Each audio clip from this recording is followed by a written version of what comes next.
ത്രിയേക ദൈവത്തിന് മഹത്വം ഉണ്ടായിരിക്കട്ടെ. ക്രൈസ്തവ ലോകം മറ്റൊരു പീഡാനുഭവ വാരം ആചരിക്കുവാനായിട്ട് തയ്യാറാകുന്ന ഈ അവസരത്തിൽ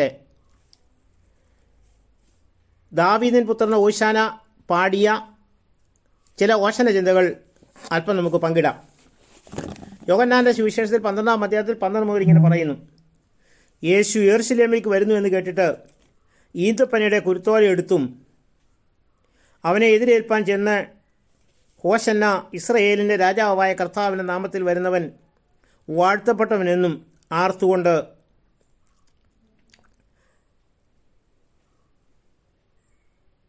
യേശു ഒരു ചെറിയ കഴുതക്കുട്ടിയെ കണ്ടിട്ട് അതിന്മേൽ കയറി, സിയോൻ പുത്രി ഭയപ്പെടേണ്ട, ഇതാ നിന്റെ രാജാവ് കഴുതക്കുട്ടി പുറത്ത് കയറി വരുന്നു എന്ന് എഴുതിയിരിക്കുന്നു പോലെ തന്നെ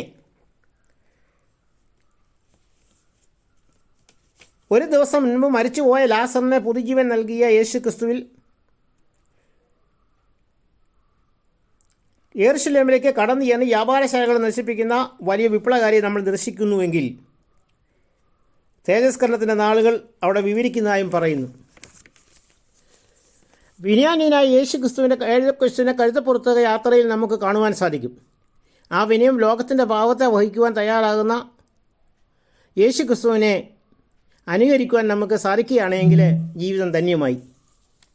ഈ അവസരത്തിൽ കഴുതയെക്കുറിച്ച് ഉള്ള ഒരു സങ്കല്പ കഥ ഓർപ്പിക്കട്ടെ. യേശു ക്രിസ്തുവിനെ കഴുതപ്പുറത്ത് യാത്ര ചെയ്തപ്പോൾ ലഭിച്ച സ്വീകരണം കണ്ട് കഴുത വിചാരിച്ചു, ഈ സ്വീകരണമെല്ലാം കഴുതയ്ക്ക് ലഭിച്ച സ്വീകരണമാണ് എന്ന്. മറ്റൊരു ദിവസം ഈ കഴുത യേശു ഇല്ലാതെ യെരുശലേമിലേക്ക് യാത്രയായി.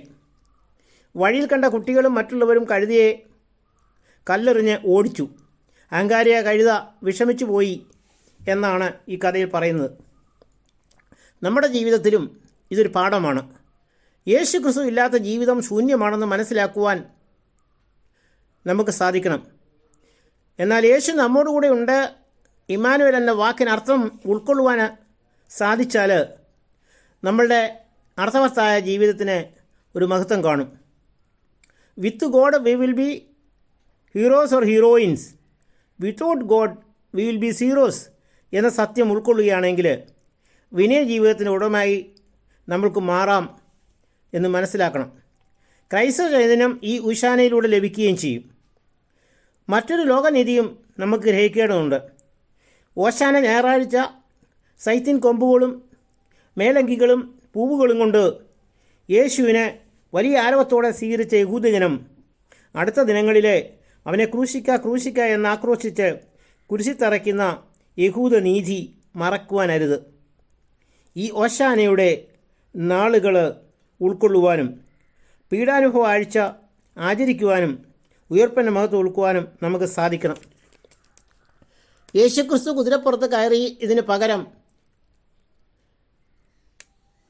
കഴുതപ്പുറത്താണ് വന്നത്. അല്പം നിന്ദ്യമായ ഒരു കഴുതയെ ആരും അതിനു മുൻപ് കയറാത്ത കഴുതപ്പുറത്ത് കയറി വിനയത്തിൻ്റെ പാഠം നമ്മെ പഠിപ്പിക്കുന്നു. അഹങ്കാരത്തോടെ പിന്നീട് യെരുശലേമിലേക്ക് ചെന്ന കഴുതയുടെ കഥയല്ല നമ്മളുടെ ജീവിതത്തിൽ അനുകരിക്കേണ്ടത്. യേശുക്രിസ്തു ഇല്ലാതെ യാത്ര ചെയ്ത അഹങ്കാരിയായ കഴുതയ്ക്ക് നൽകുന്ന സന്ദേശം ഇവിടെ നമ്മൾ ആവാഹിക്കേണ്ടിയിരിക്കുന്നു.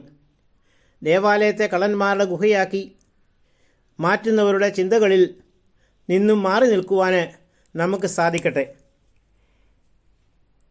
പ്രാർത്ഥനയോടെ ഈ പീഡാനുഭവം ആചരിക്കുവാൻ നമുക്ക് സാധിക്കട്ടെ എന്നും ആശംസിക്കുകയും പ്രാർത്ഥിക്കുകയും ചെയ്തുകൊണ്ട് ഞാൻ നിർത്തട്ടെ. ത്രിയേക ദൈവത്തിന് മഹത്വം ഉണ്ടായിരിക്കട്ടെ. ക്രൈസ്തവ ലോകം മറ്റൊരു പീഡാനുഭവം